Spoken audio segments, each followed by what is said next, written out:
If you're a coach, here's 5 steps to run your training session like a pro and create an incredible experience and get great results for your clients. All right, we're back with Coach's Corner for coaches. I know, indeed. It's like Inception based, but I actually did an in-staff for my team going over this, so I wanted to share this for any coaches. This bottom part, I'll actually probably kind of touch on this a little bit as well, but 5 things that will help you run a training session like a pro. Again, the foundation of your service, if you're a one-on-one personal trainer, semi-private coach, group training instructor, whatever it may be, is the actual service and the actual coaching, right? So this is such an important part that I wanted to simplify it, break it down, and break down the keys. So, this is a very important part, right? It's like taking pride in your work. There's enough people that make us look bad in reality, right? Meaning, there's a lot of folks that will, be trainers, just put stuff together, versus like really, really prepare and take pride. Like when I have a client, I'm on a mission to help them not just get results, but have them, learn, be able to implement, learn new skill sets that they can take and use for forever. Give them a great experience, feel like a community, feel appreciated, like all those different things that are important when it comes to coaching somebody, right? So taking pride in your work, because honestly, if you don't, I don't think this is the industry for you.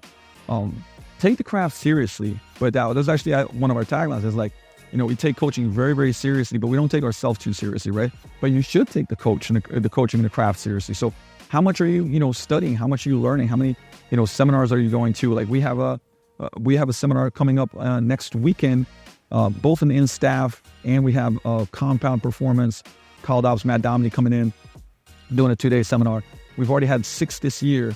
We got another 3, 4 coming up, right? And always, I would say, learning, studying, so on and so forth. And so it is this is, that means you take your craft seriously. You want to improve your craft at all times. But again, not being too serious, because again, people don't want to be around folks that are too serious. You can be really, really smart, be phenomenal at what you do from the standpoint of X's and O's, but you're not that great to be around. And guess what? People won't stick around. So that's an important factor. So, but let's start with, I think it was Stu McMillan that said the session before the session, right? And think about it this way, right? Like a first date. What's the impression that you want to make, right? Your first impression is very, very important. And my mentality is kind of like that every time I'm trying to make a first impression, even though I've been coaching somebody for a lot of years, right? But especially from the get-go, being early, looking pro, again, looking tip-top, up to date. Again, I don't know, what if it's your business, if you work somewhere where you have an attire or whatever else it may be, but whatever that may be, just looking pro and being on time, being sharp, station set up, programs ready, if that's in a folder, in an app, wherever it is, and the thing is, because the person will know, this is really important, right? You best believe, I was just listening to a Hormozy thing, and I promise you, I'm veering off, but I'm coming back there. What was the difference between I would say the top, when he was at an event, and learning from the top YouTubers in the world, right? And he said it was mind-blowing. They would have a 40-page Word document just for a 15-minute video. So it took him 3 weeks to just outline what a 15-minute video will be like. And he said, though the elite of the elite, their preparation is 100x, right? So that shouldn't scare you. What it should do, hopefully, is go hey, if you are more prepared, people will know, right? Because it's you can't miss that. Right? Oh man, they're on point. They got this right. They got that right. Right? You get on a call with somebody, you already know stuff about them. Man, they're on point. Right? So, but when it comes to, again, group training, stuff like that, make sure stations are set up, programs are ready, everything needs to be in place. And then a lot of people talk about, I would say, morning routines. This is actually my evening routine, but on certain days when I don't wake up as early, client prep is a morning routine, right? So meaning in the morning, you prepare for your clients. You go over programs. Is there any audibles that you need to make? Does somebody have some injuries? Is something they have to change? Is it somebody's birthday? Did their son score a goal? What's the wild experience that you can create? I've talked about the 4x6 cards often, right? When it comes to having them in the pocket, I did that for, a decade plus, and still do if I have really busy days where I have a 4x6 card that breaks down who's coming in, what changes I need to make. What story am I going to tell for group training, right? So that's the session before the session. So my question to you is, are you doing that? Right? And at what level are you doing that? I just mentioned that YouTube example. Yes, it's extreme, but we're talking about the elite. So if you want to be an elite coach, how much time are you spending preparing for your sessions? Number 2 is, this is a really, really big one. And I struggle with this for quite a bit. Sometimes still doing this, but it's coach, but not too much. Okay, you don't want to overcoach. Overcoaching is actually, I went through a phase where I learned a lot of stuff and I was like, wow, I'm like really smart. So I would overcoach, and it actually does not help the client. So you want to make the client feel successful. Overcoaching makes a person feel like they got to correct a lot of stuff so they can't do it well because there's too many coaching cues. It also makes them feel like they're not doing stuff right? So again, imagine that, somebody's doing a split squat and you're like, all right, I want your head to the ceiling. Cool. Squeeze your glutes, belly button up to your face, great knee pointing down, bring that foot a little bit. It's too like, whoa, which one? What's going on? Brain can't take in too much stuff, right? And again, the goal is to make them feel successful. So it's like what you want to do, like you want them to actually make mistakes because they'll learn faster. I know it's counterintuitive, right? But there's actually, I think, a book that says, let them do the first rep wrong. I'm pretty sure you can look it up, but it's kind of like a good, I would say, tagline, right? Where don't right off the bat just start coaching. Let them make a mistake. It's part of learning. There's a great book called Made to Stick that talks about that, like struggle, right? Part of learning is struggle. It is like, if you don't struggle, you don't learn. We have to have that. So that means that you want to give them 1 to 2 things to think about during a set, at the beginning of the set, right? Give them 1 to 2 things to think about, and then let them do a couple of reps, at least like 2 to 3. If it's a 10 rep set, let them do like it's a goblet squat. Let them do 2 to 3 reps. Don't coach. And if they haven't, I would say self-organized, right? Because a lot of people will self-organize, they will self-correct, and that's that struggle and the learning where it comes in. But if it doesn't, that's where you'll coach, right? That's when you start coaching that next rep. Okay. Do not cue the first rep. Write that down. Don't cue the first rep. And then you want to talk in bullet points and not monologue, right? You don't want to go like, well, you want to do this and it. You want it bullet points. Pull yourself down. Push the ground away, right? Crush the bell. Bullet point, bullet point, bullet point, right? Double chin. Squeeze the tennis ball on your chin, right? Like all those are bullet points. Whereas like you start creating monologue, again, that doesn't carry over well when it comes to coaching. So, and remember, you cannot fix everything in a session. I remember a client from many years ago that just had a very, very, his upper back posture was here. His hips were super tight. I mean, I can't even exaggerate how it was. And, when we were doing a split squat, imagine now, with support, right? And everything was like leaning forward. Everything was tight here. So coming down, would punch him over. So if I was trying to fix all of that, number one, I get frustrated. They'd get frustrated. I was just like, okay, how do we get the hips in a better position, right? The upper back is going to be where it's going to be right now. How can we just get hips level, railroad tracks, right? Pelvis under rib cage, right? And get them into, and obviously shorten range of motion. Cool. Like we got something better. I'm happy about that. And you shine a light on that, right? We're making them feel successful. Because if you understand that you can't fix everything in a session, you're not going to go, oh, let's do this. Again, this goes back to making them feel unsuccessful, right? So these are again, coach, but not too much. These are very important points that I think will help you already in your next session if you start implementing them, right? And then debrief, for example, after they do the set, we're going to debrief, and then we're going to give them 1 to 2 things to think about again in the next set, right? So from there, this conversation has been going on for a long time. Internal versus external cue, right? And the thing about internal cues is like lower level exercises. I say lower level clients, but think more beginnerish, so on and so forth, right?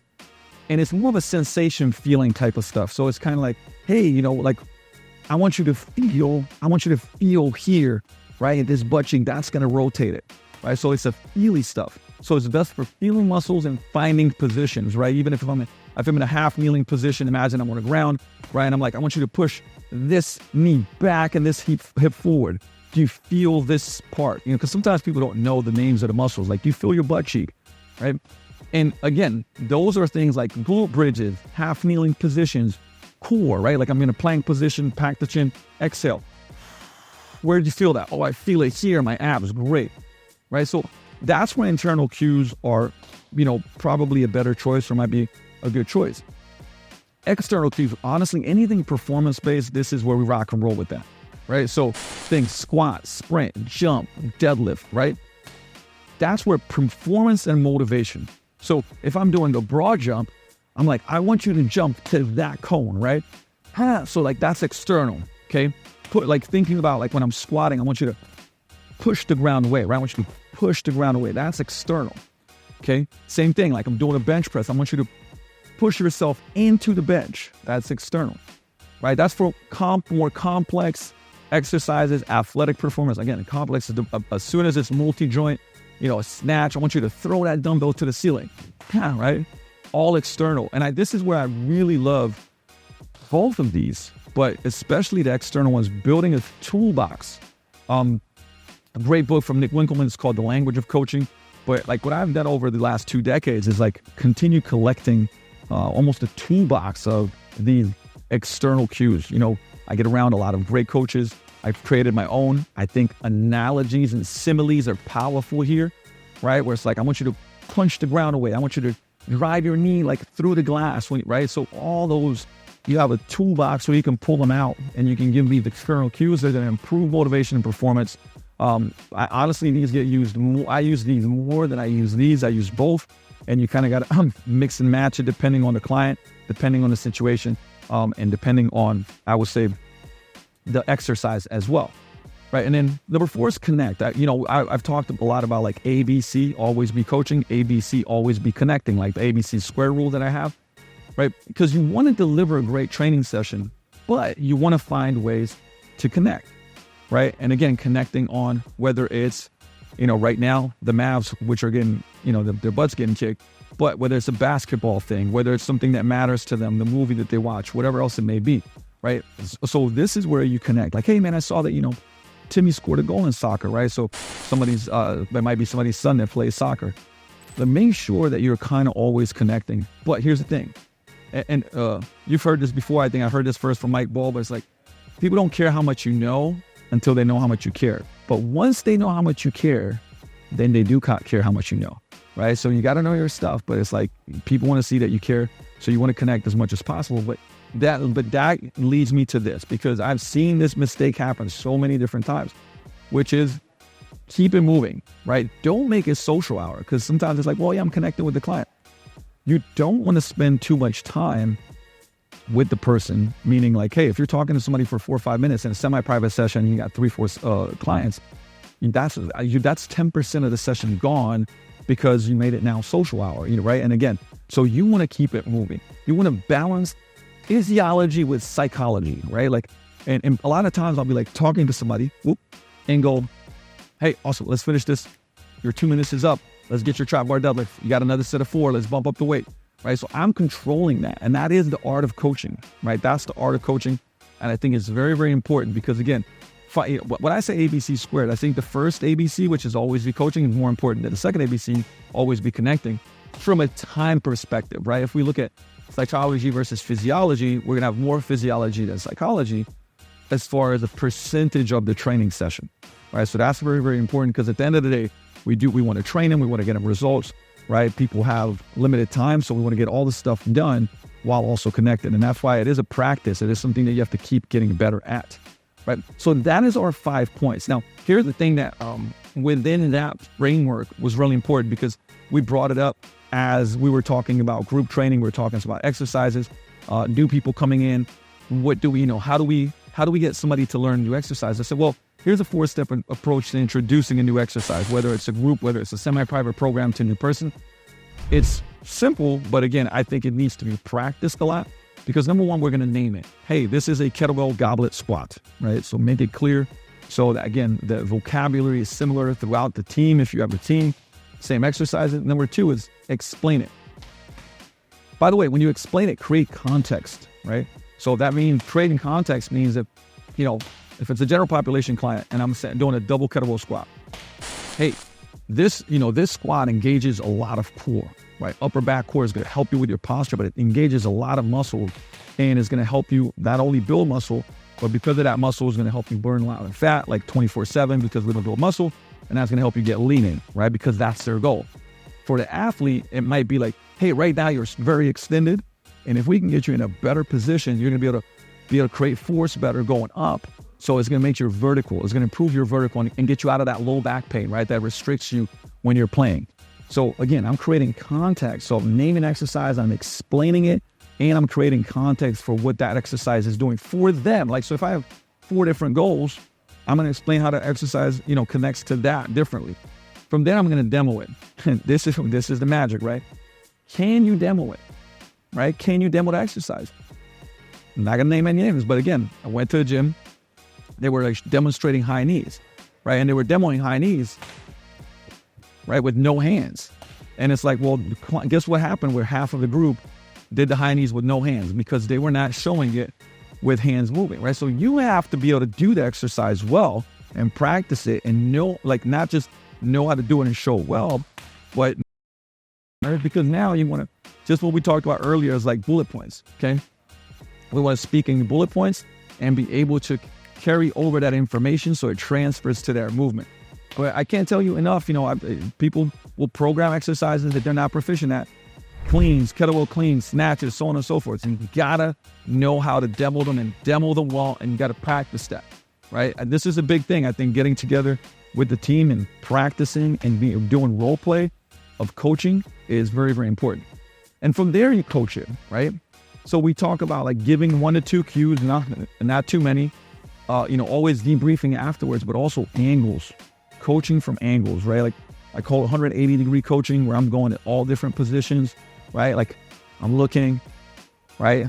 I'm moving around. So I'm being active in my coaching. Very, very, very important factor.